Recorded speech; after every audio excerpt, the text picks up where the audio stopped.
Avis vascular centre మన దేశంలోనే the best varicose vein hospital.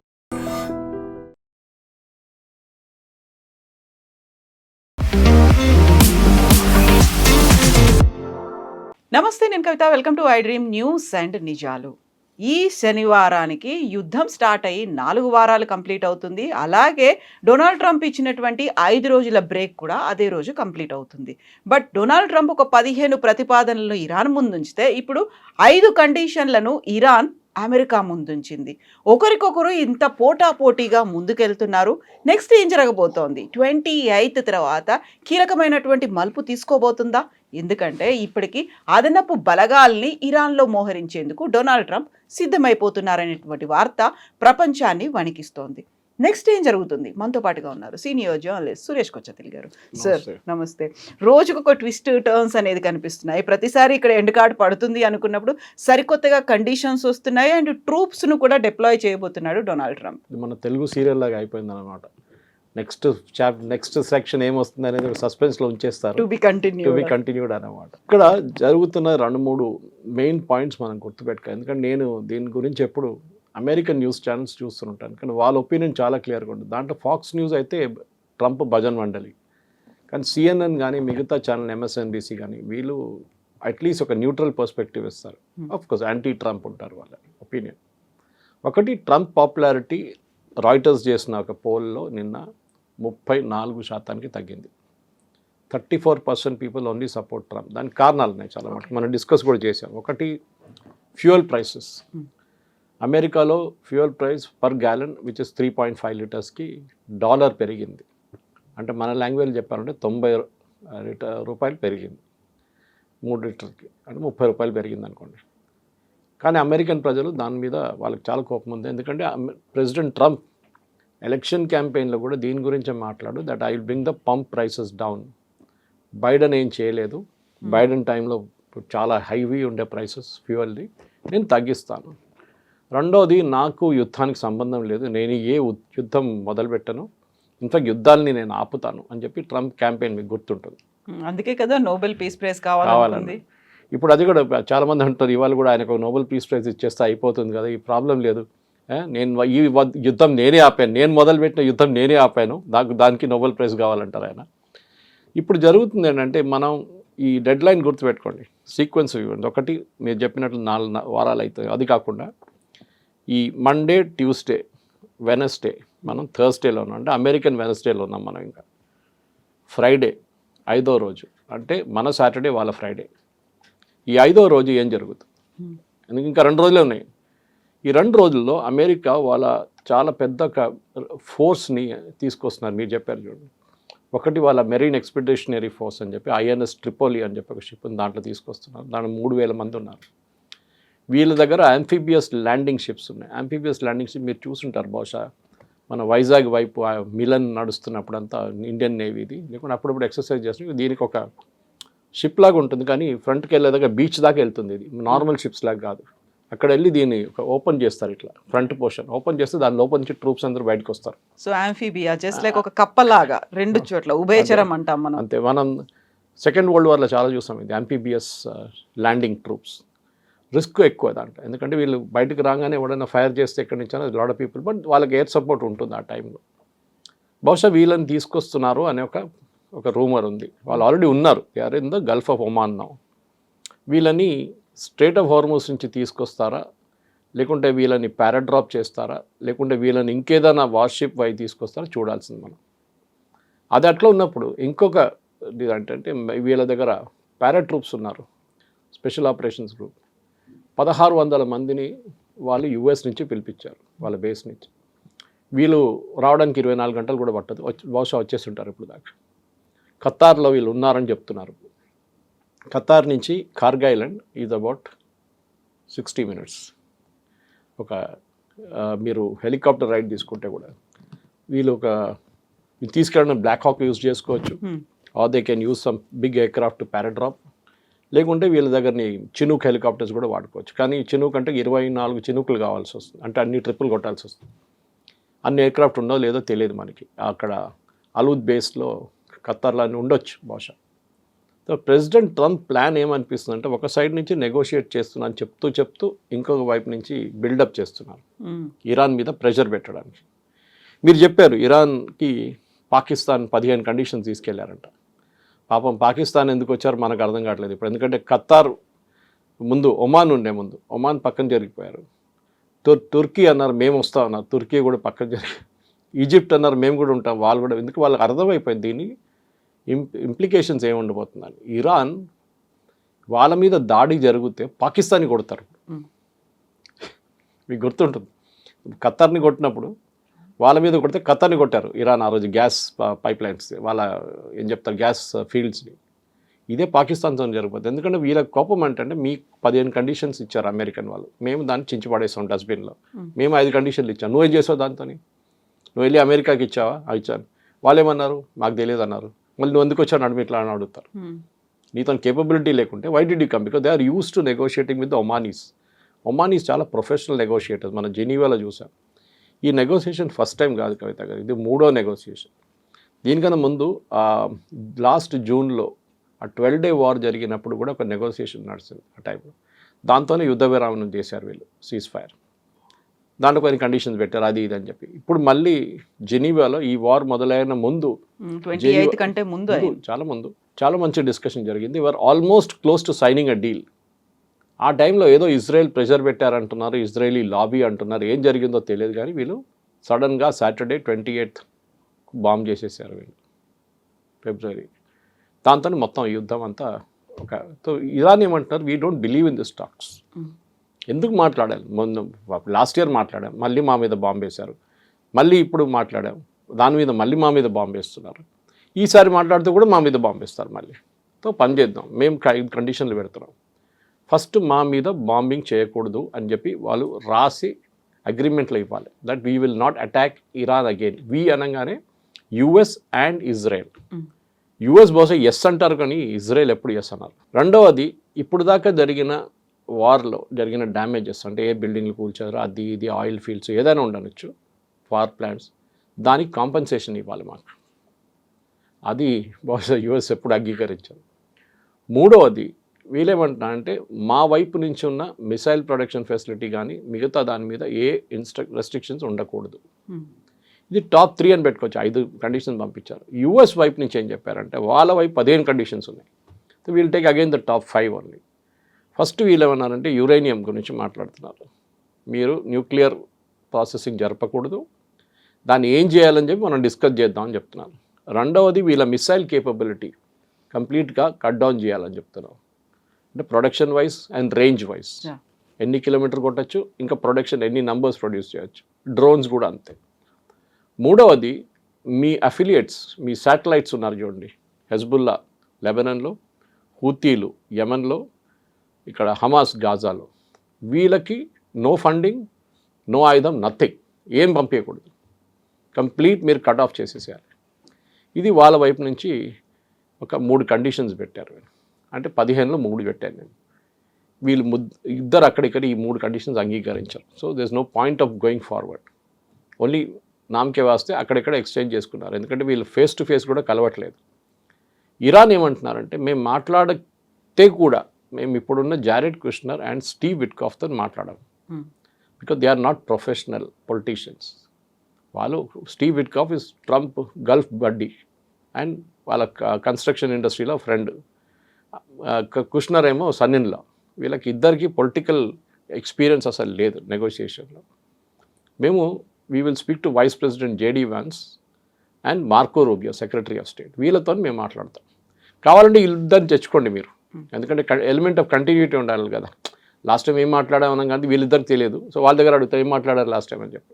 అది so this is what situation. ఇప్పుడు ఈ మీటింగ్ జరుగుతుందో లేదో చెప్పలేము, చాలా డౌట్ఫుల్. ఎందుకంటే ఈ మీటింగ్ జరగాలంటే ఒకటి అట్లీస్ట్ ఒక 5-6 పాయింట్స్ మీద ఒక అగ్రిమెంట్ ఉండాలి, rough agreement. The top most యూఎస్కి ఉన్న అన్ని వారి ఇజ్రాయెల్కి ఉన్నది కూడా దట్ ఇరానియన్ న్యూక్లియర్ ప్రోగ్రామ్ గురించి. ఈ ఇరానియన్ న్యూక్లియర్ ప్రోగ్రామ్కి మీకు గుర్తుంటుంది కవిత గారు, ప్రెసిడెంట్ ఒబామా టైంలో ఒక ఒప్పందంకి వచ్చారు వీళ్ళు, దట్ వీళ్ళ ప్రొడక్షన్ వీళ్ళు తగ్గిస్తారు, అంటే వీళ్ళ యురేనియం క్వాలిటీ ప్రాసెసింగ్. అది కాకుండా వీళ్ళ వైపు నుంచి ఆయుధాలు తయారు చేయరు అని చెప్పి ఒక ఒప్పందానికి వచ్చారు. ఇరాన్ది చాలా మటుకు డబ్బులు ఆ టైంలో అమెరికా బ్లాక్ చేసి పడేశారు. అంటే వాళ్ళ ఓవర్సీస్ ఉన్న బ్యాంకులో ఉన్న డబ్బులని ఫ్రీజ్ చేసేసారు. ఇప్పుడు ఈవెన్ రష్యాది అట్లా చేశారు. 200 బిలియన్ 300 బిలియన్ ఉంది అకౌంట్, అన్నీ యూకేలో ఉండే, అదే మొత్తం ఫ్రీజ్ చేసేసారు వాళ్ళు. ఆ డబ్బులు కూడా ఈ అగ్రిమెంట్ ప్రకారం రిటర్న్ చేశారు. ట్రంప్ ఆ టైంలో ఏం పెద్ద గొడవ చేశారు ఏంటంటే అమెరికన్ ట్యాక్స్ పేయర్ డబ్బులు తీసి ఇరాన్కి ఇచ్చారు మీరు అని చెప్పి.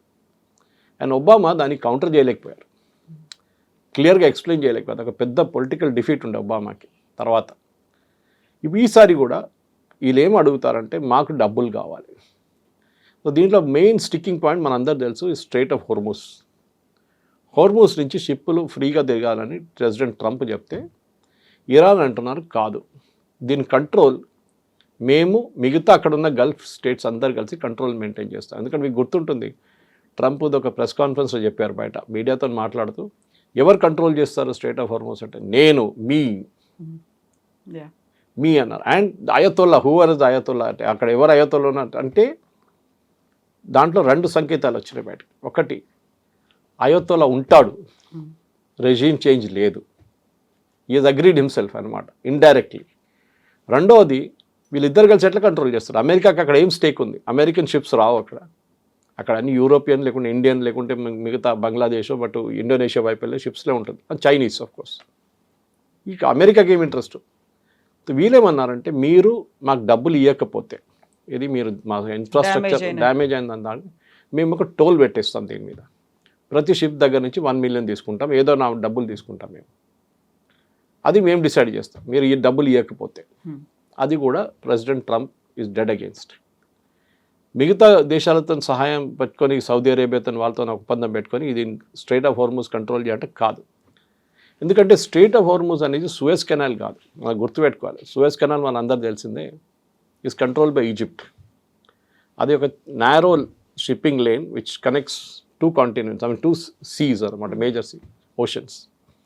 దానికి ఒక టెక్నాలజీ మీకు తెలిసి ఉంటుంది, ద లెవెల్ ఆఫ్ ఒక వైపు సీ హైట్ ఇంత ఉంది, ఇంకో వైపు ఇక్కడ ఇంత ఉంది.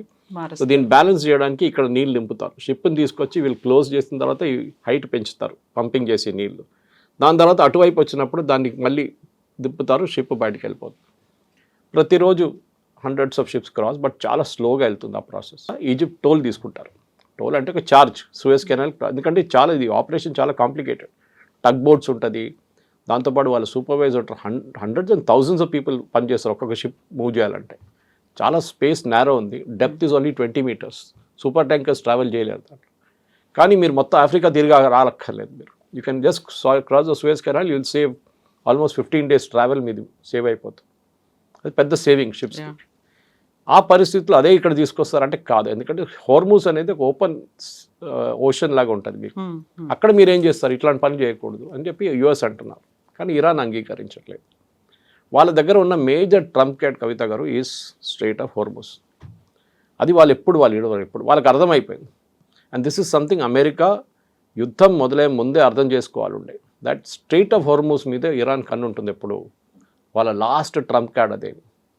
సరే ఇప్పుడు ఏం చేస్తారు, ఇప్పుడు మనం మాట్లాడాం, బెరీడ్ ఎక్స్పెడిషనరీ ఫోర్స్ ఒకటి వస్తున్నారు 3,000 మంది, 82nd ఎయిర్బోర్న్ డివిజన్ వస్తున్నారు 1,600 పీపుల్. ఈ 82nd ఎయిర్బోర్న్ ట్రూప్కి అడ్వాంటేజ్ ఏంటంటే వాళ్ళు పారాట్రూపర్స్, వాళ్ళు 24 గంటలకు ఆపరేషన్కి వస్తారు అంతే, ఫినిష్ చేసి వాళ్ళు వెళ్ళిపోతారు. ఫర్ ఎగ్జాంపుల్ ఒక ఎయిర్ ఫీల్డ్ ఉందనుకోండి కార్గ్ ఐలాండ్ మీద, ఇరాన్లో ఉన్న కార్గ్ ఐలాండ్, దాన్ని క్యాప్చర్ చేయాలంటే వీళ్ళని పంపించాలి. అది వేరియస్ రూట్స్తో వస్తారు, మనం మాట్లాడడం చూడండి. ఇప్పుడు అయితే ల్యాండింగ్ ఫోర్స్ ఉండొచ్చు, పారాట్రూప్ చేయవచ్చు వాళ్ళని, లేకుంటే ఇంకా వార్షిప్లో తీసుకురావచ్చు, ఏదైనా రూట్లో తీసుకురావచ్చు. కానీ వాళ్ళని మీరు కాపాడుకోవాల్సి వస్తుంది, ఎందుకంటే వాళ్ళు అక్కడే వచ్చి కూర్చున్నారు అనుకోండి కార్గ్ ఐలాండ్, వీళ్ళు పైనుంచి మిసైల్ మొదలు పెడతారు, డ్రోన్లు మొదలు పెడతారు. So you have to give air support. And దీంట్లో ఎక్స్పర్ట్స్ వీళ్ళు. అండ్ వీళ్ళ దాంట్లో ఈ మెరైన్స్ వస్తున్నారు చూడండి, వాళ్ళు చాలా డిఫరెంట్ జాబ్స్ హ్యాండిల్ చేస్తారు.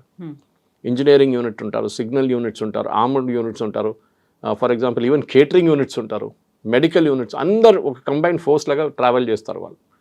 వాళ్ళని ఒక ఏరోడ్రమ్ వాళ్ళ దగ్గర హ్యాండ్ ఓవర్ చేస్తే, ఒక ఎయిర్పోర్ట్ రన్వే హ్యాండ్ ఓవర్ చేస్తే వాళ్ళు చూసుకుంటారు అక్కడి నుంచి. అప్పుడు వీళ్ళు వెళ్ళిపోతారు, ద పారాట్రూపర్స్ వెళ్ళిపోతారు, వీళ్ళు ఉంటారు.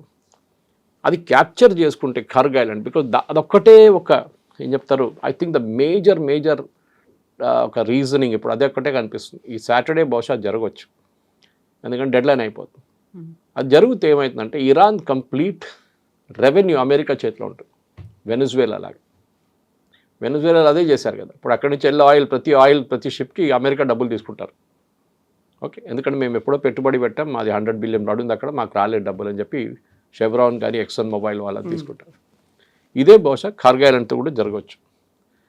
జరిగితే ఇరాన్ ఏం చేస్తారు, then that should be the next situation. Exactly. ఇప్పుడు ఆల్రెడీ ట్రూప్స్ని డిప్లాయ్ చేయబోతున్నారు అనుకున్నప్పుడు దే విల్ బి లైక్ ఒక బూట్స్ ఆన్ ద గ్రౌండ్ అని మనం అనుకుంటాం. అది డైరెక్ట్గా దిగొచ్చేమో అనేటువంటి, ఇప్పుడు నేవీ కావచ్చు, ఎయిర్ ఫోర్స్ ఇప్పటిదాకా ఉంది, బట్ ఆర్మీ కూడా రాబోతోంది అనుకున్నప్పుడు ఇరాన్ ఎక్స్పెక్ట్ చేస్తోంది ఏం జరుగుతుంది అనేది. ఖమేనీ చనిపోక ముందు నుంచి కూడా అన్నిటినీ పెట్టుకున్నారు కాబట్టి, స్ట్రాటజీ అంత ప్లాన్ అయింది కాబట్టి అంత ఈజీగా కూడా యాక్సెప్ట్ చేయదు కదా. మళ్ళీ వాళ్ళు ట్రూప్ వస్తోంది అనుకుంటే వీళ్ళకంటూ ఒక స్ట్రాటజీ ఉంటుంది. డెఫినెట్గా అది మనం ఒక వార్ సెనారియోలో ఎప్పుడు ఎక్స్పెక్ట్ చేయాల్సింది. ప్రెసిడెంట్ ట్రంప్ చేసిన అన్నిటికంటే పెద్ద తప్పు ఇది. ఈ యుద్ధం మొదలయ్యే ముందు మేము ఇది చేస్తే ఇరాన్ ఏం చేస్తారు, ఒక వార్ సెనారియో ఉంటుంది. మేము కొడుతూనే వెళ్తాం, ఇరాన్ ఏం చేయరని కాదు కదా, వాళ్ళు చేస్తారు, వాళ్ళు కూడా దే విల్ రియాక్ట్. కానీ అది యాంటిసిపేట్ చేయలేదు యుఎస్. ఒకటి, ఇరాన్ వాళ్ళ నేబర్స్ మీద బాంబ్ చేస్తారనేది అమెరికా ఎప్పుడు ఊహించలేదు.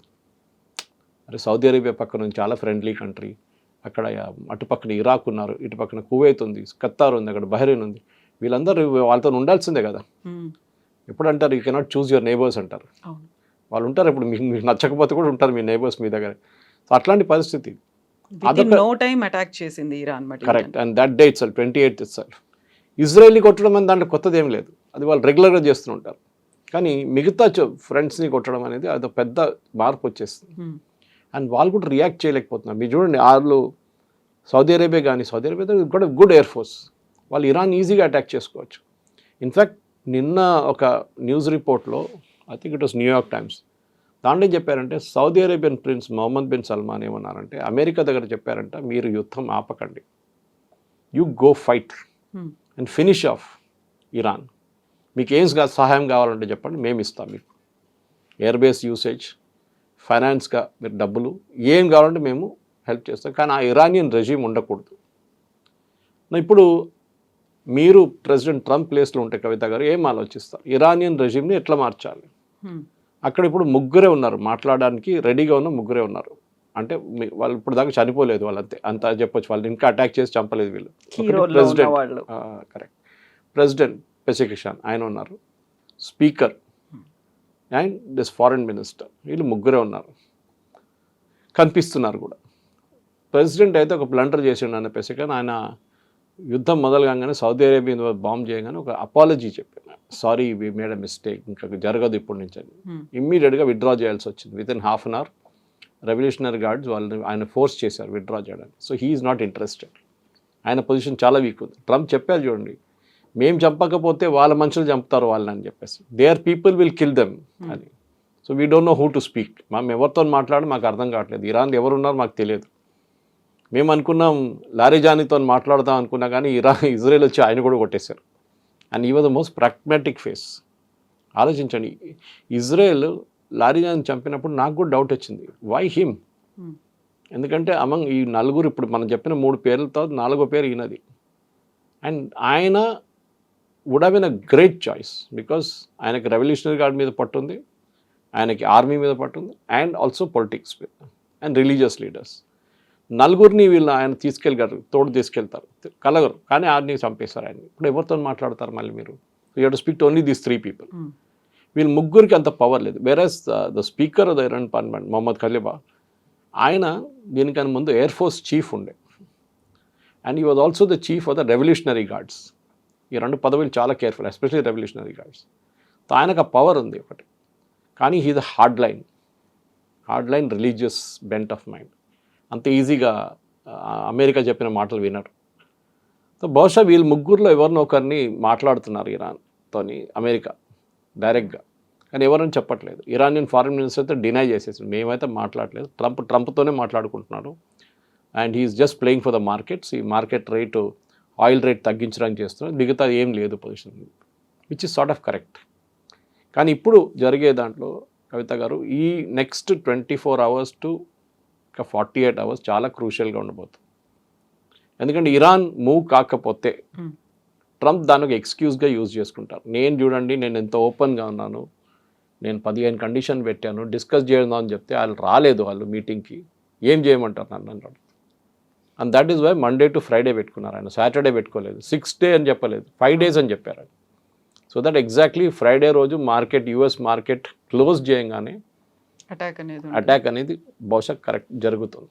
సో ఇప్పటిదాకా మనం ఇరాన్ గురించి పెట్టే కండిషన్స్ గురించో లేకుంటే అమెరికా ఇస్తున్నటువంటి 15 ఫార్ములా గురించో మాట్లాడుకుంటున్నాం, కానీ ఇజ్రాయెల్ మాత్రం తను ఏం చెయ్యాలనుకుంటుందో ఆ పని చేస్తోంది.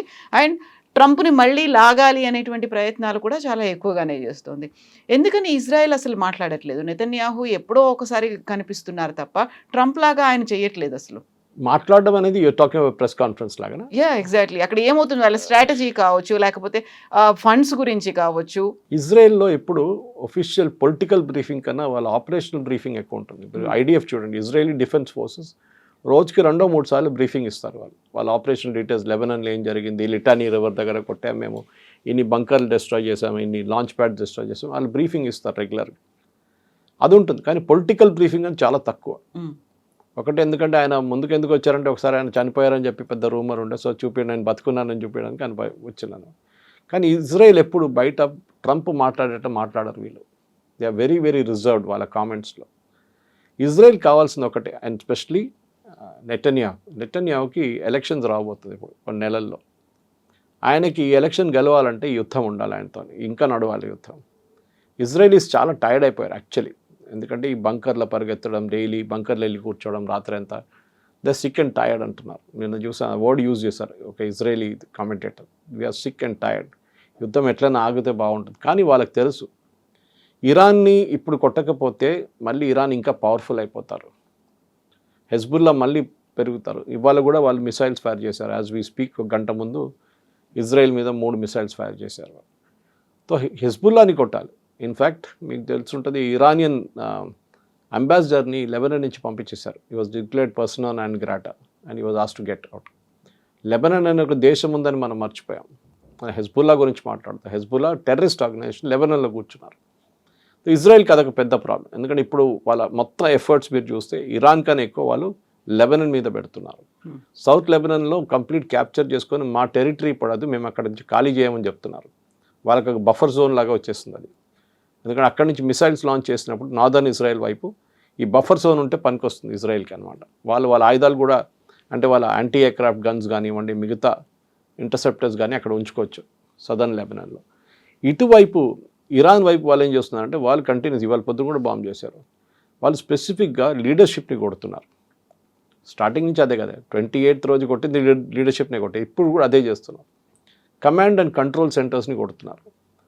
నిన్న సౌదీ అరేబియా మీద 25 డ్రోన్లు ఫైర్ చేశారు ఇరాన్, ఒకటే మిసైల్ ఫైర్ చేశారు. అంటే వాళ్ళ మిసైల్ లాంచింగ్ కేపబిలిటీ చాలా మటుకు డిగ్రేడ్ అయినట్లుంది. అంటే లాంచర్స్ని కొడుతున్నారు ఇజ్రాయెల్ కంటిన్యూస్గా. బహుశా that must be the strategy ఇజ్రాయెల్ది. వెళ్తూ ముందుకు వాళ్ళు అమెరికా లాగా వాళ్ళు మాట్లాడడం తక్కువ, వాళ్ళు పని చేసేది ఎక్కువ వాళ్ళ దగ్గర. అది ఎప్పుడు వాళ్ళది ఇజ్రాయెల్ కల్చర్ అట్లానే ఉంటుంది. అమెరికన్ ప్రెసిడెంట్ అట్లా కాదు, ట్రంప్ దగ్గర ఏమైనా అడిగితే ఏదో చెప్పేస్తాడు ఆయనకే తెలియదు ఏం చెప్పాడని. ఇది అట్లా కాదు, ఈజ్ మెజర్డ్ వర్డ్స్ ఉంటుంది ఇజ్రాయలీ ప్రైమ్ మినిస్టర్ది. ఇట్స్ వీళ్ళ బెంజమిన్ నెతన్యాహుది. కానీ అట్ ద సేమ్ టైం మనం ఇంకా ముందుకు వెళ్తున్నప్పుడు ఇజ్రాయెల్ని కంట్రోల్ చేయకుండా అమెరికా ఏం చేయలేరు. రేపు ఒక ఒప్పందానికి వచ్చారనుకోండి, ఇజ్రాయెల్ అప్రూవల్ లేకుండా అమెరికా దాన్ని యాక్సెప్ట్ చేయరు. ఇజ్రాయెల్ లేకుండా అమెరికా బాంబింగ్ చేయొచ్చు అంటే నో. అమెరికన్ సపోర్ట్ లేకుండా ఇజ్రాయెల్ ఇరాన్ మీద దాడి చేయవచ్చా, హెజ్బుల్లా మీద అంటే నో. రెండు వైపు నుంచి అమెరికా సపోర్ట్, ఇక్కడ ఇజ్రాయెల్ సపోర్ట్ చాలా క్రూషియల్. అండ్ యూఎస్లో మీకు తెలిసిందే జూయిష్ లాబీ అనేది చాలా పవర్ఫుల్. వాళ్ళు మీడియా కానీ మిగతా ఫైనాన్స్ కానీ ఈ సెక్టర్స్ అన్ని వాళ్ళు కంట్రోల్ చేస్తారు. సపోర్ట్ ఉంటుంది ఎప్పుడు యుఎస్ గవర్నమెంట్కి, జూయిష్ సపోర్ట్ ఉండాల్సిందే. అదొక చాలా క్రూషియల్ ఫ్యాక్టర్. దానికోసం నెతన్యాహు ఎక్కువ మాట్లాడరు బయట వచ్చి. ఆయన మాట్లాడుతున్నప్పుడు హీ స్పీక్స్. వాళ్ళ పబ్లిక్ ఎంగేజ్మెంట్స్ కనిపిస్తారు, ఆర్మీ యూనిట్స్ కలవడానికి వెళ్తున్నారు, రెస్టారెంట్కి వెళ్తున్నారు, వీడియోలు బయటకు వస్తుంది. బట్ ఈ 3 దేశాలు లాగర్ హెడ్స్ అంటారు, కంటిన్యూస్గా ఫైట్ చేయాలి అనే దాంట్లోనే 3 ఉన్నాయి. బట్ ఆ ఇంపాక్ట్ ప్రపంచ దేశాల మీద పడుతుంది, భారతదేశం మీద ఎస్పెషల్లీ. బయటికి వెళ్తే ట్రాఫిక్ జామ్లు అనేవి రోడ్ల మీద కనిపించట్లేదు, పెట్రోల్ బంకుల్లో కనిపిస్తున్నాయి, లాంగ్ క్యూస్ అనేవి ఉన్నాయి. You take any time, morning నుంచి మిడ్ నైట్ వరకు అదే పరిస్థితి ఉంది. క్రైసిస్ ఆర్టిఫిషియల్గా క్రియేట్ చేశారా, నిజంగా ఉందా, ప్రభుత్వం ఏం చేస్తోంది? క్రియేటెడ్ క్రైసిస్ ఇది, అంటే ఇది పానిక్ బయింగ్. ఇది నిన్న కావాల్సిన ఫ్యూయల్ హైదరాబాద్లో సప్లై అయింది, దానికన్నా 605 కిలోలీటర్ ఎక్స్ట్రా సప్లై అయింది. కానీ ఏమవుతుందంటే ఒక రోజుకి సప్లై ఇన్ని, వాళ్ళ అండర్ గ్రౌండ్ ట్యాంక్లో ఒక కెపాసిటీ ఉంటుంది పెట్రోల్ బంక్లో. వాళ్ళు ఒక రోజుకి ఫిలప్ చేసుకుంటే బహుశా ఒక రోజు 2 రోజులు వాళ్ళకి నడుస్తుంది ట్యాంకర్. ఈ ట్యాంకర్లన్నీ most of the petrol bunk దగ్గర ట్యాంకర్లు ఉండదు. ఈ ట్యాంకర్ పంపిస్తుంది అంతా, అది ఐఓసీఎల్లో, బీపీసీఎల్లో, హెచ్పీసీఎల్, వాళ్ళు టెండర్ పిలుస్తారు ట్యాంకర్కి. సంవత్సరం పాటు టెండర్ ఉంటుంది. ఇప్పుడు సడన్గా వాళ్ళకి 1200 ట్యాంకర్లు కావాలి ఎక్స్ట్రా. అది సరే పక్కన రాష్ట్రంలో ఉందంటే అక్కడ కూడా అదే క్రైసిస్ ఉంది. ఈ పానిక్ బయింగ్ ఎందుకు జరుగుతుందని ఎవరికి అర్థం కాదు. ఇది ఏదో వాట్సాప్ గ్రూప్లో మెసేజ్ వచ్చి ఉంటుంది. మన దగ్గర we have more than 62 days, అంటే 62 రోజులు కావాల్సిన ఫ్యూయల్ మన దగ్గర ఉంది ఇప్పటికి కూడా. ఎందుకంటే మన కంటిన్యూస్ మనకు షిప్స్ వస్తూనే ఉన్నాయి. So that's not a problem. అది రాగానే ఒకసారి గుజరాత్ పంపిస్తారు, లేకుంటే ముంబై పంపిస్తారు, లేకుంటే మ్యాంగ్లూరు పంపిస్తారు, లేకుంటే కొచ్చిన్ పంపిస్తారు, లేకుంటే అటువైపు విశాఖపట్నం పంపిస్తారు. So that all over the country distribution pipe lines ఉంటుంది వాళ్ళకి. ఎక్కడ ఫ్యూయల్ షార్టేజ్ లేదని చెప్పారు సజ్జనార్ గారు చెప్పారు, స్టీవెన్ రవీంద్ర గారు చెప్పారు, ఈవెన్ ఉత్తమ్ కుమార్ రెడ్డి గారు చెప్పారు. There is no shortage. అది కాంగ్రెస్ గవర్నమెంట్లో ఉన్న మినిస్టర్ చెప్తున్నారు there is no shortage, don't panic. ఈ ప్యానిక్ బయింగ్ అనేది మన ఇండియన్ కల్చర్లో. రేపు పొద్దున్న నుంచి పాలు రాదు మీకంటే వెళ్ళి 10 లీటర్ పాలు కొనుక్కొచ్చి ఇంట్లో పెట్టుకుంటారు. అట్లా మన వాళ్ళు చేస్తారు అట్లాంటి పనులు. ఎందుకు మీరు ఫుల్ ట్యాంక్ కొట్టుకుంటే ఏం చేస్తారు మీరు? వాళ్ళకి లాజిక్ లేదు. మీరు గుర్తుంటుంది కవిత గారు, దీనికన్నా ముందు మోదీ గవర్నమెంట్ వచ్చే ముందు ఇది రూపాయి అక్కడ ఇక్కడ పెంచుతుండే వీళ్ళు, అప్పుడప్పుడు 2 రూపాయలు ఒకసారి, ₹1.50 లీటర్కి. ఒకరోజు ముందు అనౌన్స్ చేస్తారు రేపు పొద్దున్న నుంచి రూపాయి పెరుగుతుందని. ఇవాళ సాయంత్రం మొత్తం లైన్ కట్టేస్తారు పెట్రోల్ బంక్ బయట, గంట కూర్చుంటారు. ఆటో రిక్షా డ్రైవర్ నుంచి BMW అందరూ ఉంటారు లైన్లో. వాడు maximum fuel tank full tank కొట్టుకుంటే 50 లీటర్లు, ₹50 సేవ్ అవుతుంది. సో BMWకి ₹50 సేవ్ చేసుకొని ఏం చేసుకుంటాడు అర్థం కాదు నాకు. I can still understand auto rickshaw driver. ₹50 ఏం చేసుకుంటాడు? అదే దానికోసం 2 గంటల సేపు లైన్లో నిలబడతాడు, టైం వేస్ట్, కానీ ఉంటాడు. ఇది మన మెంటాలిటీ. ఇది ఎల్పిజి చూడండి. ఎల్పిజి మన దేశంలో నేను ఆ రోజు చెప్పాను కూడా 33 కోట్ల కనెక్షన్స్ ఉంది మనకి. 33 కోట్లు అంటే ప్రతి ఇంట్లో ఒక ఎల్పిజి ఉంది. బికాజ్ ఈ మల్టిప్లై బై 4 పాపులేషన్ ఇండియన్ పాపులేషన్కి వచ్చేస్తుంది. కానీ చాలా ఇంట్లో ఇప్పుడు కూడా వాళ్ళు పిఎన్జి వాడుతున్నారు. ఇప్పుడు గవర్నమెంట్ ఇమ్మీడియట్ ఏం చెప్పారంటే you have to start PNG distribution immediately. Last 2 రోజుల్లో 2 లక్షల కనెక్షన్స్ ఇచ్చారు. పైప్ న్యాచురల్ గ్యాస్ గవర్నమెంట్ దగ్గర, అది కూడా బయట నుంచి ఇంపోర్ట్ చేసేది, ఏదో మనం తయారు చేసేది కాదు, కానీ ప్రాసెస్ చాలా ఈజీ దానికి. ఎల్పిజి ఆ ప్రాసెస్ అట్లా కాదు. ఎల్పిజి స్టోరేజ్ చాలా డిఫికల్ట్, ఎందుకంటే ప్రెషర్లో స్టోరేజ్ చేయాల్సి వస్తుంది, హై ప్రెషర్లో. దానికోసం ఎక్కువ స్టోరేజ్ చేయలేము. వేరే ఆయిల్ మనం ఎంత స్టోర్ చేసుకోవచ్చు, అండర్ గ్రౌండ్ ట్యాక్స్ ఉంది, స్ట్రాటజిక్ రిజర్వ్స్ ఉన్నాయి, అన్నీ ఉన్నాయి మన దగ్గర. దానికోసం 62 రోజులు అంటాం. ఎల్పిజి కంటిన్యూస్ వస్తూనే ఉండాలి. అండ్ అఫ్కోర్స్ ఆయిల్ ప్రొడక్షన్ నుంచి ఎల్పిజి ప్రొడ్యూస్ చేసుకోవచ్చు, బ్యూటేన్, ప్రొపేన్ అన్నీ వస్తుంది దాని నుంచి. ఎందుకు? మీకు హీలియం ఉంది. మీరు ఎంఆర్ఐ మిషన్ నడిపించాలంటే మీకు హీలియం కావాలి. మీరు సెమీ కండక్టర్ ఇండస్ట్రీ కావాలంటే హీలియం కావాలి. మనం అనుకుంటాం మనం ఓన్లీ కుకింగ్, ప్రాసెసింగ్ దీని గురించే మాట్లాడతాం. మన దేశంలో ఉన్న 92% కనెక్షన్స్ డొమెస్టిక్, 8% కమర్షియల్, అంటే కిచెన్లు కానీ, ఇండస్ట్రియల్ కిచెన్స్ కానీ, రెస్టారెంట్స్ కానీ వీళ్ళకి. కానీ ప్రెషర్ చూడండి ఎక్కడికి వస్తుంది, వాళ్ళ మీద కూడా వస్తుంది. సో గవర్నమెంట్ ఏమంటున్నారు, మీరు పిఎన్జి తీసుకోండి. పిఎన్జి తీసుకుంటే మీ ఎల్పిజి ఆటోమేటిక్ సస్పెండ్ అయిపోతుంది, గవర్నమెంట్కి సేవింగ్ వస్తుంది. గవర్నమెంట్ ఇప్పుడు మీరు చూస్తుంటారు, ఇవాళ పొద్దున కూడా న్యూస్ వచ్చిన పేపర్లో, చాలామంది బుక్ చేసిన వాళ్ళకి క్యాన్సిలేషన్ నోటీస్ వచ్చేసింది. ఎందుకు వచ్చింది అది? బికాజ్ ఒకటే అడ్రస్లో వాళ్ళకి 4 కనెక్షన్లు కనిపిస్తున్నాయి ఇప్పుడు. So they using AI to check.